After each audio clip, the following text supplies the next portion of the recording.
Eu poderia dizer que a palestra contém algo velho e algo novo. Parece um casamento, mas não é. Algo velho e algo novo. E a razão para isso é que, se todos vocês tivessem ouvido todas as minhas palestras em fita, eu poderia me concentrar no algo novo. Mas, por outro lado, se eu não der nenhum contexto, o algo novo realmente não faria muito sentido, porque quero entrar em certas novas áreas esta noite, áreas que nunca tratei antes em relação ao problema da era moderna e da vida e da arte. Voltando atrás, sinto que, e essa é a parte antiga para estabelecer uma fundação, um ponto de partida é entender o homem moderno. Acredito que é necessário retroceder até Tomás de Aquino. E Tomás de Aquino, sem dizer como ou porquê, na palestra desta noite que está em fita, se você desejar passar mais tempo nisso, depois que Tomás de Aquino estabeleceu seus ensinamentos e seu sistema, iniciou-se uma grande discussão sobre a natureza e a graça, e essa discussão continuou desde então, com outros termos e em categorias diferentes. Com este conceito de natureza e graça, é muito difícil dar uma definição exata, uma definição exaustiva, eu diria, de natureza e graça. E ainda assim, após algum pensamento, eu diria o seguinte sobre natureza e graça. A graça é o superior. A natureza é o inferior. Na área da graça está Deus, o Criador. Na natureza há o criado. Na graça há o céu e as coisas celestiais. Na natureza há a terra e as coisas terrenas. Na graça há o invisível e sua influência na terra. Na natureza há o visível e o que é, isto é, a natureza e o homem, e o que ele, isto é, a natureza e o homem, faz na terra. Na graça há a alma do homem. Na natureza há o corpo do homem. E então isso também carrega o fator de que, na área da graça, deve-se considerar a questão da unidade, e na área da natureza, a diversidade. Agora, isso não seria exaustivo em certo sentido, mas pensei, por muito tempo, sobre o que poderia se aproximar de uma declaração exaustiva sobre o que queremos dizer com natureza e graça. Muito tempo depois de Tomás de Aquino, e novamente, não vou explicar o porquê, se desejar novamente, volte a essas fitas. Depois disso, houve uma ênfase no fato de que a natureza foi tornada autônoma. A natureza foi tornada autônoma. Ela se tornou algo em si mesma. Isso rapidamente se espalhou, não apenas na forma filosófica e teológica, mas também, muito rapidamente, na área da arte, porque devemos perceber que a vida é uma unidade, e a arte nunca está separada da vida. Ver a arte separada da vida é simplesmente perder a realidade do milagre da expressão humana na arte. Assim que a natureza começou a ser enfatizada, encontramos, por exemplo, alguém como Giotto e seu mestre começando a lidar mais com as coisas da natureza do que havia sido feito nas anteriores concepções bizantinas, com suas pinturas em estilo de ícones e assim por diante. Isso também foi rapidamente levado para a área dos poetas. Então temos Dante, Boccaccio, Petrarca, e de uma maneira muito real, os poetas e os artistas realmente vieram primeiro. Os pintores vieram antes dos poetas, começaram a lidar com esse novo conceito de natureza, natureza sendo livre, natureza sendo autônoma. Agora, na verdade, claro, isso tem um lado bom, porque do ponto de vista cristão, a natureza não havia recebido o devido valor. Portanto, do ponto de vista cristão, um ponto de vista cristão não platônico, é preciso entender que Deus fez a natureza, Deus fez o homem, Deus fez o mundo visível, todas essas coisas, e sendo todas essas coisas verdadeiras, elas são importantes. E elas haviam sido deixadas de lado no pensamento anterior e, consequentemente, deixadas de fora da arte anterior. Podemos pensar em Van Eyck, por exemplo, e algumas de suas pinturas, suas paisagens maravilhosamente desenvolvidas e assim por diante. Algo como a Terra Mística, todas essas coisas. Ou podemos pensar na Capella Brancati em Florença, de Masaccio e seu trabalho. E à medida que vemos as coisas neste momento, certamente Van Eyck e Masaccio poderiam ter seguido qualquer um dos caminhos. Poderia ter sido o nascimento de uma grande arte cristã, com uma ênfase mais adequada na natureza do que havia anteriormente.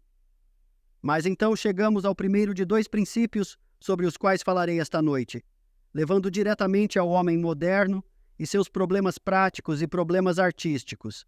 E o primeiro é que, embora seja bom começar a colocar uma ênfase adequada na natureza, quando a natureza é tornada autônoma, você imediatamente encontra um princípio. E o princípio é que a natureza sempre devora a graça. E este é um princípio crucial. Veremos 2 princípios esta noite, traçando-os desde essa época até o problema de nossa geração moderna, tanto na vida quanto na arte. Mas aqui está o primeiro princípio.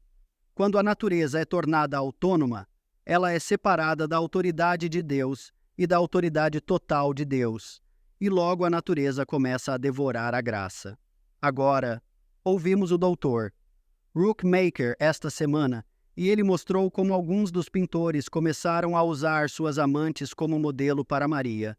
E isso seria uma ênfase da natureza devorando a graça, aquilo que era tão elevado, tão sagrado, que nunca poderia sequer ser representado como uma fotografia, mas apenas como uma espécie de símbolo, agora é trazido a este outro nível. Ele nos mostrou essa ilustração em seus slides, mas pode-se encontrar muitas ilustrações exatamente do mesmo tipo. Mas essa não é a única ênfase da natureza devorando a graça no desenvolvimento do Renascimento.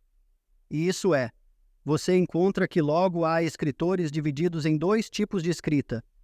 Você tem, por exemplo, seus poetas líricos. E os poetas líricos escreviam poesia elevada.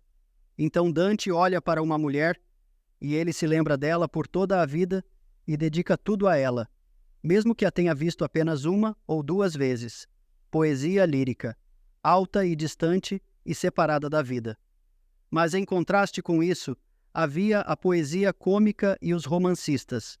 E a poesia cômica e os romancistas eram exatamente o oposto. Eles não eram apenas terrenos no bom sentido, mas tornaram-se muito sujos. E nessa época em particular, você encontra que eles desenvolveram uma literatura pornográfica que é exatamente paralela ao nosso problema hoje. Talvez a nossa seja pior hoje, mas está muito próxima. Seria difícil escolher. E nessa situação, nessa tensão estabelecida, logo ficou óbvio que nas coisas da vida do Renascimento a natureza começou a devorar a graça também nessas coisas. Então você encontra que as pessoas não estavam realmente vivendo em um nível elevado. Então, isso não seria vida real também, mas estavam vivendo em um nível inferior, em um sentido realmente ruim. Então você descobre que havia uma terrível imoralidade, não apenas imoralidade sexual, mas assassinato, envenenamento, o pior tipo de situação que se pode imaginar, que se desenvolveu rapidamente no Renascimento. Agora, os homens começaram a sentir, portanto, que precisavam de algum tipo de absoluto. E, se não tivessem algum tipo de absoluto, perderiam tudo. E então, você encontra o desenvolvimento em Florença da escola neoplatônica, com Ficino, Pico della Mirandola e assim por diante. E como você sabe, gosto muito de pensar em Leonardo da Vinci.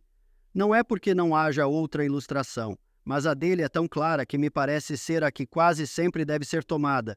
E com Leonardo da Vinci, pode-se dizer, em certo sentido, que ele foi o primeiro homem moderno, e ele entendeu algo. A maioria das pessoas diz que ele é o primeiro matemático moderno, e ele entendeu que se você tem matemática, você só tem particulares, e se você só tem particulares, você acaba com a mecânica. Ele colocou a fórmula adiante que o homem moderno ainda não resolveu. Portanto, ele, como um neoplatônico, mas como artista, pensava que o artista poderia pintar a alma. Ele achava que o artista poderia fazer o que o filósofo não conseguiria, ou seja, pintar uma unidade. Agora você deve entender que ele estava procurando o universal. Ele estava tentando encontrar um universal nesse sentido muito real. E ele pensava que o artista poderia fazer isso como o homem sensível. Agora, a alma, no sentido neoplatônico, nada tem a ver com a visão cristã da alma. Ele diria que o oceano tem uma alma, o universo tem uma alma. A alma é algo muito diferente. A alma é o universal daquilo que está envolvido. Então, esses homens sentiam isso. Agora sentiam esse problema. Agora, ao mesmo tempo em que o Renascimento estava se desenvolvendo, no entanto, logo após a morte de Leonardo, por exemplo, nos países do norte, ocorreu a Reforma. E o interessante é que a Reforma nunca teve esse problema, nem filosoficamente, nem na arte, nem na vida. E a razão pela qual não teve é porque eles tinham sua unidade, e essa unidade era que eles acreditavam na unidade da revelação de Deus. Em outras palavras, eles não eram racionalistas. Eles eram racionais em acreditar que se podia pensar em termos de antítese, de pensar em nosso sentido moderno de epistemologia. Eles acreditavam na racionalidade, mas não eram racionalistas. Eles acreditavam que você tinha algo além de começar de si mesmo e tentar construir um número suficiente de particulares para encontrar um absoluto suficiente.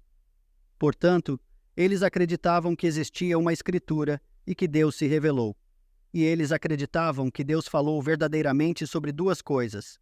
Primeiro, sobre Deus. Eles acreditavam que a Bíblia falava verdadeiramente sobre Deus. Apenas em uma breve parêntese aqui, o que nas fitas eu enfatizo muito é que, quando falamos sobre falar verdadeiramente sobre si mesmo, isso não significa que ele fala exaustivamente sobre si mesmo. Esse é um problema da comunicação moderna, e as comunicações nos dias de hoje pensam muito sobre isso. É importante ver o que estamos querendo dizer. Não estamos dizendo que Deus nos deu um conhecimento exaustivo sobre Ele ou sobre qualquer outra coisa, porque nós, como seres finitos, não temos um conhecimento exaustivo de nada. Mas isso significa que Ele nos deu uma verdade verdadeira sobre Deus, de modo que alguns de nossos credos reformados são capazes de dizer que as coisas que Ele disse sobre si mesmo são verdadeiras, não apenas para o homem, mas também para Ele mesmo, o que é algo excitante. Se você entende o quão grandioso isso é no século XX, alguém pegaria uma trombeta e se levantaria para tocá-la neste ponto em particular. É um momento para tocar uma trombeta. Portanto, aqui encontramos algo agora, na realidade, que Deus nos disse algo sobre Ele mesmo, o que poderíamos considerar como acima da linha da antropologia. Ao mesmo tempo, no entanto, Ele nos disse algo verdadeiro sobre a natureza, e Ele nos diz algo verdadeiro sobre onde a Bíblia toca o cosmos, é verdadeiro, e onde a Bíblia toca a história, é verdadeiro. E é nisso que esses homens acreditavam, e porque acreditavam nisso, tinham uma verdadeira unidade acima e abaixo da linha, embora não fosse uma unidade racionalista. Era uma unidade real, que poderia ser considerada racionalmente, mas não era racionalista, não era humanista. E imediatamente isso faz uma diferença na arte. No Sul, as mulheres foram libertadas dos padrões antigos, mas entraram imediatamente nessa situação de moralidade decaída. No Norte, as mulheres foram libertadas. Não é que não houvesse imoralidade, mas nunca foi a mesma coisa que em Florença e nessas cidades do Sul durante o Renascimento. A mesma coisa é imediatamente verdadeira na arte. Você não encontra a mesma luta na arte da Reforma que encontra no Sul, no Renascimento. O que você encontra, por exemplo, são os artistas holandeses.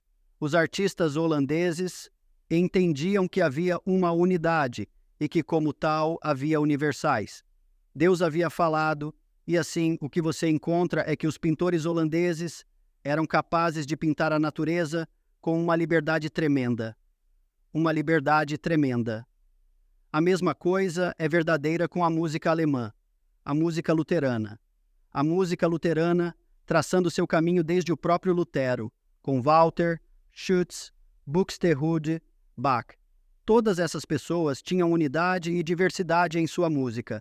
Eles tinham uma resposta real para isso. Uma resposta real para isso. Portanto, nas áreas da vida, nas áreas da arte, em suas várias formas, isso não significa que não havia problemas, mas o simples fato é que o problema não era o mesmo nos países da Reforma, tanto em sua arte quanto em sua vida, como você encontra no Renascimento.